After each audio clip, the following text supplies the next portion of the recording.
আসসালামু আলাইকুম প্রিয় শ্রোতাবিন্দু, আশা করছি সকলেই ভালো আছেন। বছরের প্রতিটা দিনই তাকবীর ও তাসবিহ পড়া উত্তম, তবে জিলহজের প্রথম 10 দিন তাকবীর, তাহমিদ, তাহলিল ও তাসবিহ পড়া সুন্নত। হজরত আবদুল্লাহ ইবনে ওমর রাদিয়াল্লাহু তাআলা থেকে বর্ণিত, রাসূল সাল্লাল্লাহু আলাইহি ওয়াসাল্লাম বলেন, এ 10 দিনের নেক আমল করার চেয়ে আল্লাহ তাআলার কাছে বেশি প্রিয় ও মহান আর কোনো আমল নেই। তাই তোমরা এই সময় বেশি বেশি তাহলিল, তাকবীর ও তাহমিদ পাঠ করো।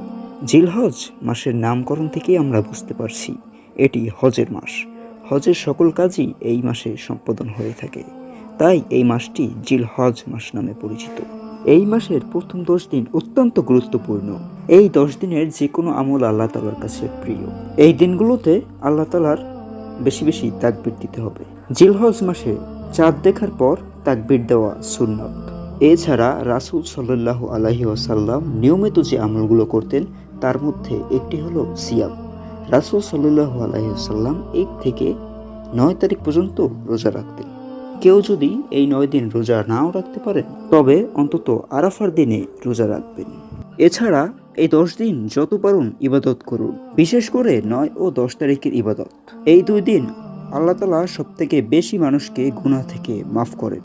এছাড়া আরাফার রোজা রাখলে বিগত এবং পরের বছর তথা 2 বছরের গুনাহ আল্লাহ তাআলা মাফ করে দিবেন। জিলহজ মাসের 10তম দিনে পশু ত্যাগের মাধ্যমে আত্মত্যাগের কথা বলা হয়েছে। আর যাদের কোরবানির উপযুক্ত পশু আছে তাদের কোরবানির আগ পর্যন্ত নখ ও চুল কাটা হতে বিরত থাকতে বলা হয়েছে। উম্মু সালমা রাদিয়াল্লাহু তাআলা থেকে বর্ণিত, রাসূলুল্লাহ সাল্লাল্লাহু আলাইহি সাল্লাম বলেন, যার কোরবানির পশু রয়েছে সে যেন জিলহজ মাসের নতুন চাঁদ ওঠার পর থেকে কোরবানির পূর্ব পর্যন্ত চুল ও নখ না কাটে।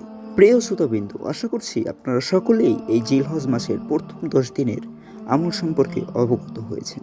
অতএব দেখা হচ্ছে পরবর্তী কোনো ভিডিওতে। আল্লাহ আপনাদের সুস্থ রাখুক, ভালো রাখুক। ফি আমানিল্লাহ।